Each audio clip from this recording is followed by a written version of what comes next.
Хей, ұбытыда биологияны таңдайтын бүкіл оқушыларға сәлем. Бұл Малика апайдың каналы, және де мен бұл жақта биологияны өте оңай және де қызықты тілмен түсіндіремін. Қош келдіңдер. Бүгін мен сендерге көп оқушылар шатасатын, барлығы сұрай беретін тақырып митоз сатыларын дайындап келдім. Знаете, на самом деле бұл тақырып сондай оңай және де өте қызықты. Егер де сендер қорықсаңдар, ұмытып қалам деп шатаса беретін болсаңдар, бәлкім дым уайымдамаңдар. Қазір осы қысқа видеороликті қарап болғаннан кейін сендер бүкіл нәрсені түсініп, мынандай 3-ші, 8-ші чакраларын ашылып, әлемді басқа көзбен қарайтын боласыңдар. Я вам обещаю. Но оның алдында давайте кішігірім мынандай сұрақтарға жауап береміз. Барлығымыз когда-нибудь құлаған болатынбыз, бір жерімізді жаралаған болатынбыз, қолымызды кесіп алған болатынбыз. Сол кезде біз осы жараланған жерге бинт, пластыр жабыстырып қоямыз да, немесе даже оған назар аудармаймыз да, бір-екі күн өткеннен кейін ол жараның уже тартылып, жазылып бастағанын қараймыз. Получается, біз кесіп алған, бір-бірінен ажырап кеткен, жоғалтып алған клеткаларымыз қайтадан өзінің қалпына келеді. Қалай келеді, қалпына? Барлығы регенерация деп жауап береді. Сол регенерация процесі қалай болады? Немесе біз ұзақ уақыт жүретін болсақ, біздің тырнағымыз өседі, шашымыз өседі, немесе біз кезінде өте кішкентай болдық, потом қазір мысалға өте үлкен болып өсіп кеттік. Немесе біз бір туысқанымызды 1 жыл бойы, 3 жыл бойы көрмесек, ол уже өсіп кеткен болады. Кішкентай бөпелер өседі, мысықтар, иттер барлығы өседі. Немесе даже өсімдіктер өседі. Бұл процестің барлығы қалай болады десеңдер, ол жасушаның бөлінуінен болады. Бір жасуша постоянно бөліне береді. И одан кейін барып ол организмді өсіреді, немесе регенерация процесін жасайды. Осының барлығы бізде на самом деле митоз. Яғни митозды қиналып теория деп жаттаудың вообще қажеті жоқ. Өйткені бұл на самом деле біздің денеміз дәл қазір болып жатыр. Менің шашымда, тырнағымда, жараланып алған жерлерде, менің бойымда, менің ішкі мүшелерімде, және де сенің, немесе айналадағы қоршаған ортада. Сонымен митоздың биолог ретінде ережесін айтатын болсақ, тоже өте қарапайым. Бір бастапқы дене жасушасынан хромосома жиынтығы өзгермей сақталып, екі жасушаның бөлінуі. Бастапқыда ол бір жасуша болады, потом екіге бөлінеді. Солай біздің организміміз өседі. Бір жасуша екіге айналды, екі жасуша екіге айналды, 4, 8, даже квадраттар кете береді тағыны, и сөйтіп біздің организміміз бойына, жанына, немесе регенерация процесі болып өсе бастайды. Міне митоз дегеніміз осы. Ал енді назар аударайық. Бір бастапқы дене жасушасы деп айтып тұр. Бізде екі түрлі жасуша бар біздің денемізде. Ол дене жасушасы және де жыныс жасушасы. Адамның мысалында келтіретін болсақ, біздің денеміздің хромосома жиынтығы қандай? 46. Получается, мына бір жақта бөлінетін жасушаның әрқайсында 46 хромосома болады деген сөз. Жыныс жасушаларының бөлінуі миоз деп аталады. Ол вообще басқа тема. Егер қаласыңдар, мен ол сендерге түсіндіріп беремін, но давайте бүгін барлығы шатасатын митоз жайында айтып беремін. Сонымен біз барлығымыз түсіндік, митоз дегеніміз ол дене жасушаларының бастапқы бір жасушасынан кетіп екі жасушаның пайда болуы. Солай біздің жасушаларымыз бөлінеді, и организм в целом өседі. Енді оның ережелеріне тоқталайық. Митоздың екінші атауы бізде кариокинез деп аталады. Не себептен кариокинез? Өйткені бізде бұл жақта тұқым қуалау ақпараты в первую очередь бөлінеді. Клетка ретінде функционировать ету үшін ол жақта информация болу керек. Мысалға, биологияны оқу үшін бізге кітап керек, дұрыс па? Жасушаның өзінің функциясын атқару үшін оған тоже кітап керек. Оның кітабы ДНК-сы немесе ядросы.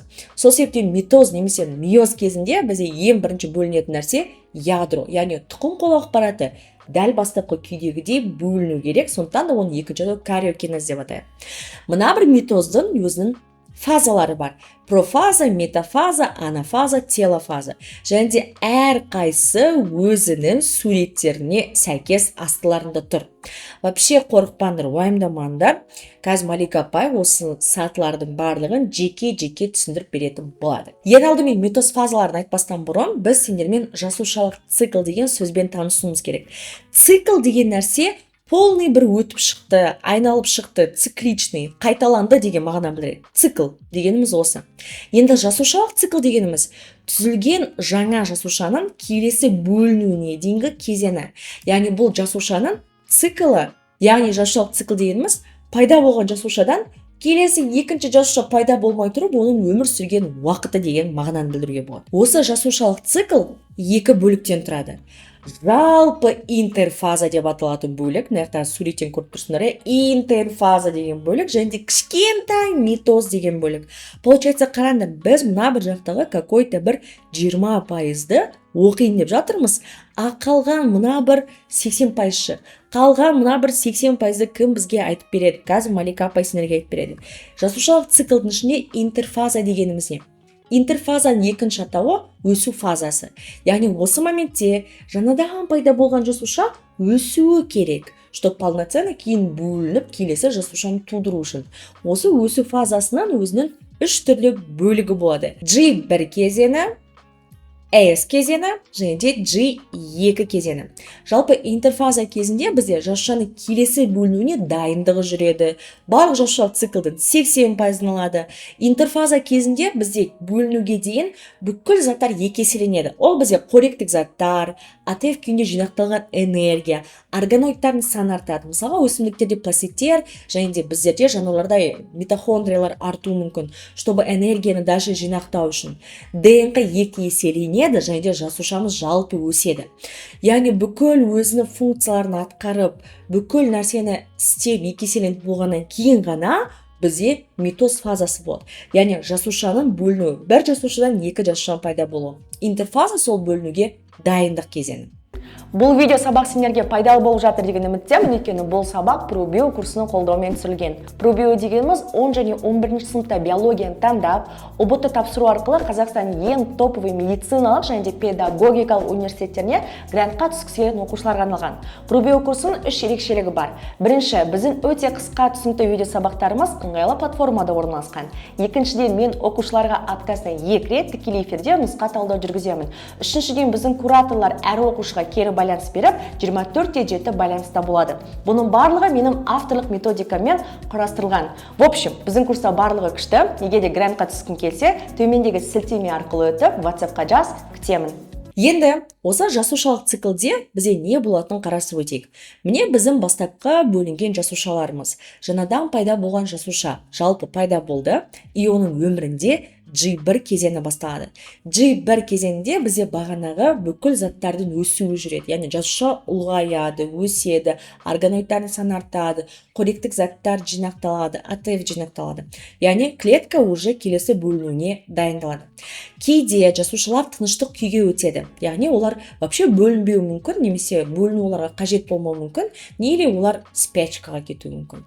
И осындай кезде кейбір жасушаларда G0 кезеңі болады. Яғни олар ешнәрсе істемейді, просто өмір сүріп өзінің функциясын атқарады. Мысалға, бауыр жасушалары какой-то бір синтезге, фильтрге қатысып, өз өмірлерімен өмір сүре береді.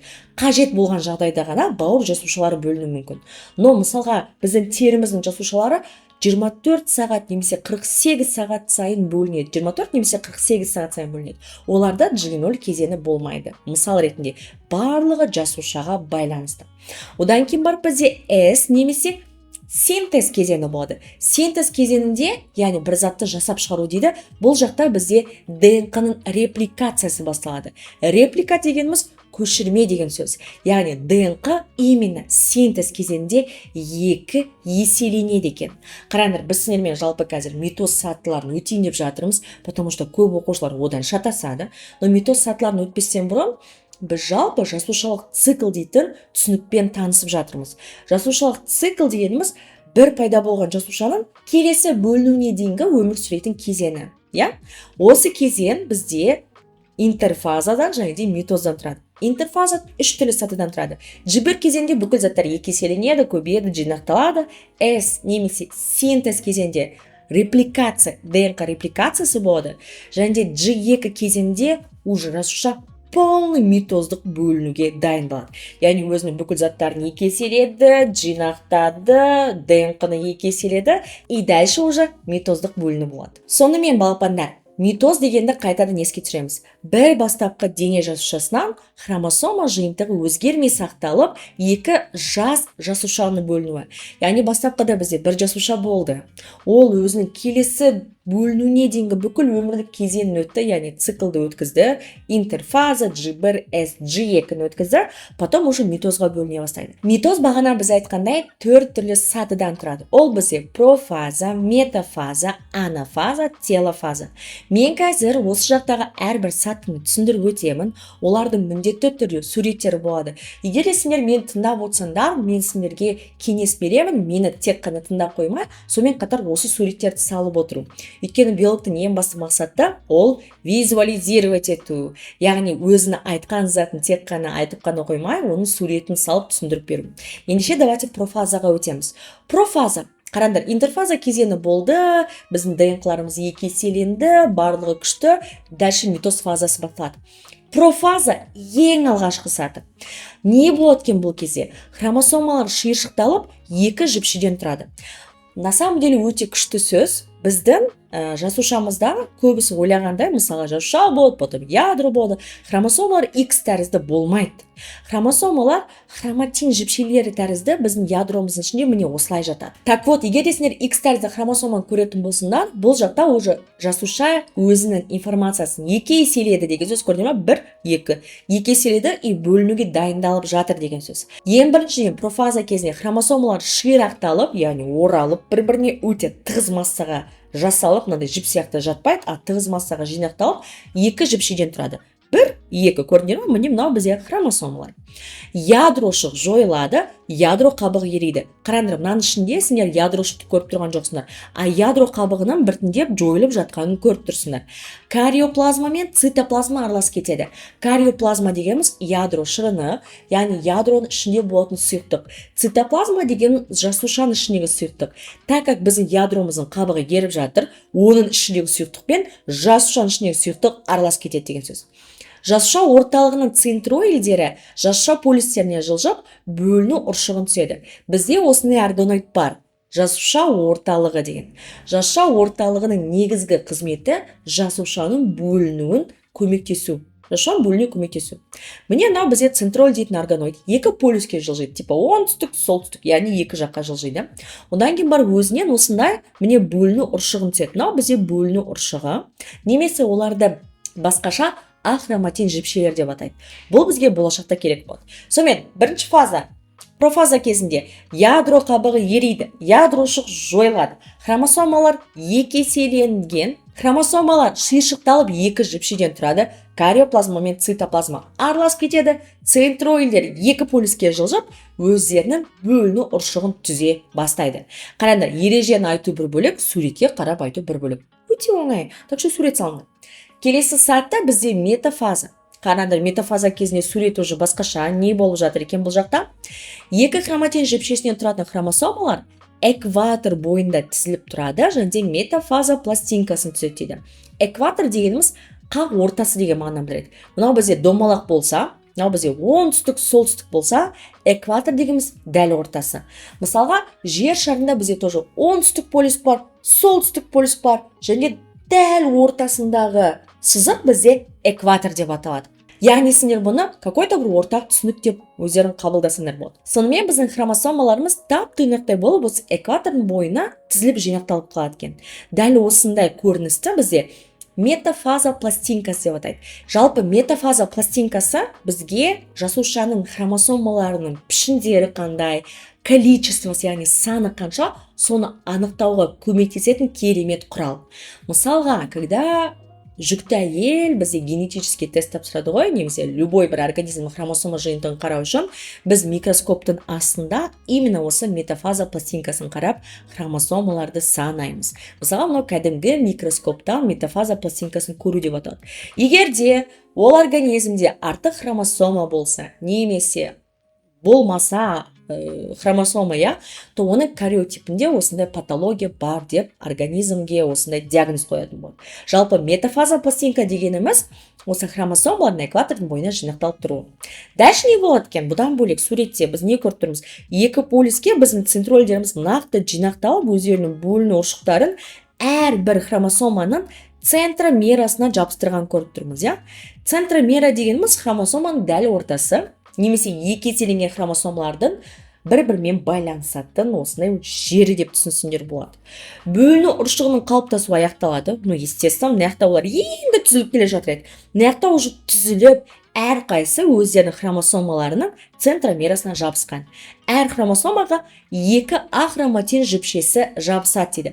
Яғни бөліну ұршығының екінші атауы бізде А хроматин жіпшесі, және олар 2 полюске жылжығандықтан әрбір хромосомаға жабысады. Дальше бізде анафаза процесі басталады. Анафаза А хроматин жіпшелеріне байланған хромосомалар ажырап, жеке хромосомаларға айналады.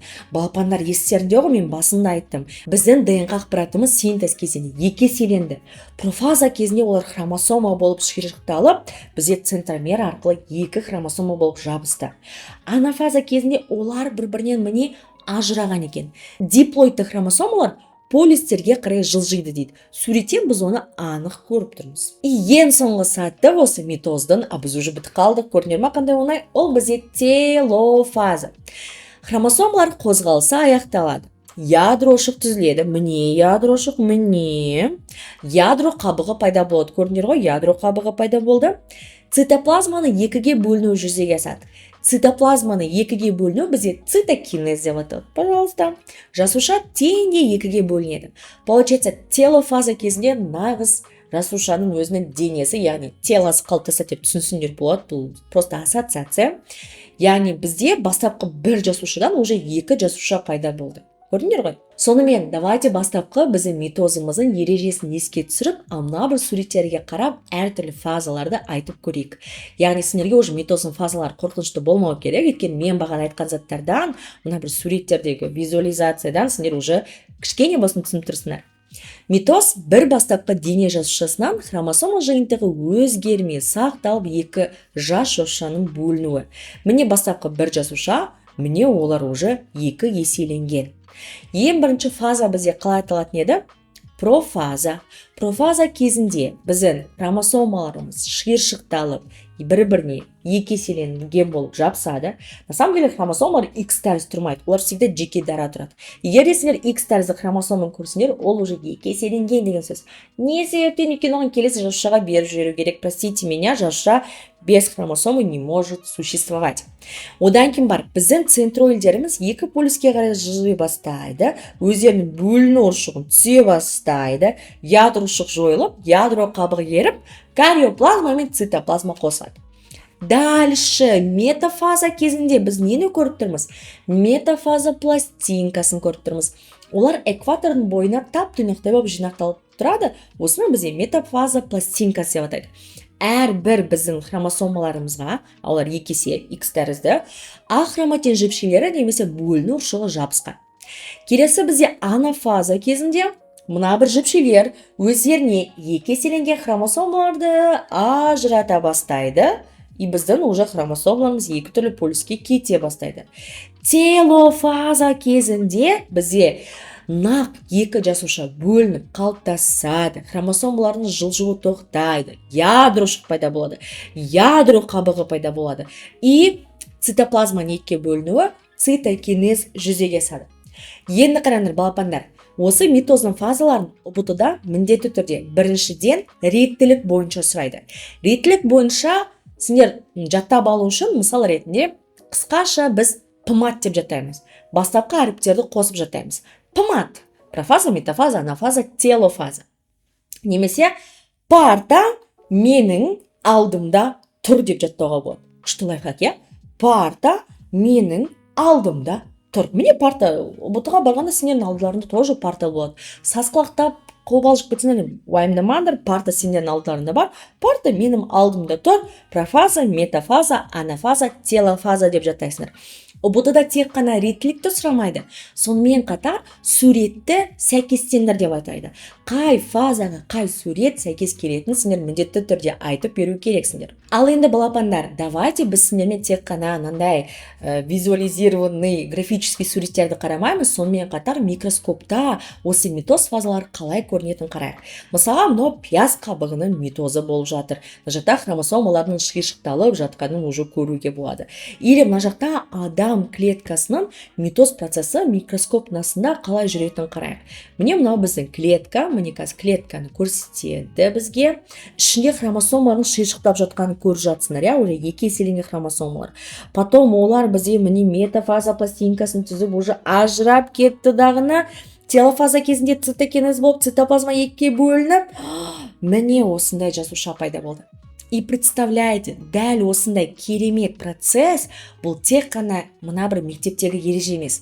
Бұл сенің, менің, мына бір айналадағы любой жануардың денесінде болып жатқан процесс. И менің ойымша бұл өте керемет, прям цикл, сағат, секундына сәйкес жүретін керемет процесс, және де оны сен уже білесің. Сонымен, енді сендер митоздың фазаларынан ешқашан шатаспайсыңдар деген үміттемін. Егер де сендерге сабақ ұнаса, пожалуйста, лайк басып, комментарий жазуды ұмытпаңдар. Бұл мені өте қатты шабыттандырады келесі сабақтар түсіруге.